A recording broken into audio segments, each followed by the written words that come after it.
As President Trump shared with the American people last night, the United States military is making tremendous strides towards achieving our military objectives for Operation Epic Fury.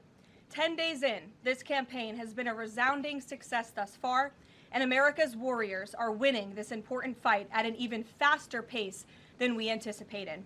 More than 5,000 enemy targets have been struck so far. Iran's ballistic missile attacks are down more than 90%, and their drone attacks are down by approximately 85% since the start of Operation Epic Fury. The United States is also annihilating the Iranian regime's navy, and we have destroyed more than 50 Iranian naval vessels, including a major drone carrier ship.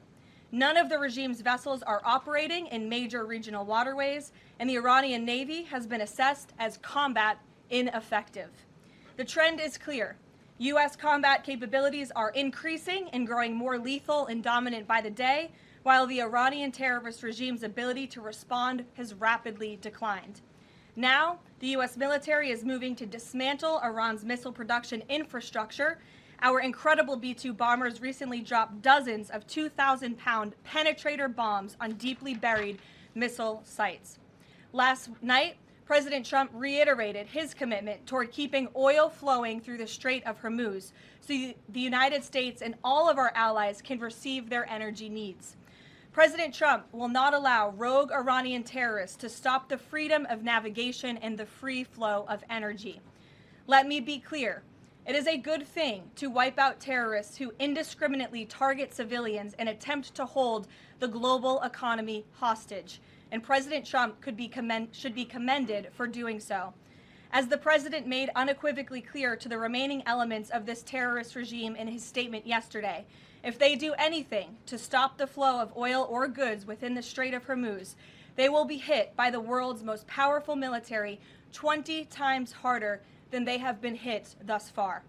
Moving forward, the stated objectives for Operation Epic Fury remain the same: destroy the terrorist regime's ballistic missiles, raise their Iranian missile industry to the ground, ensure their terrorist proxies can no longer destabilize the region, and ensure that Iran never obtains a nuclear weapon.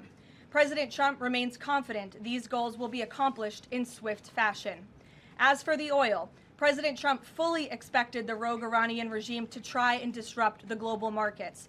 That's why President Trump and his energy team have been planning for this long before the strike and have moved quickly to address these temporary disruptions.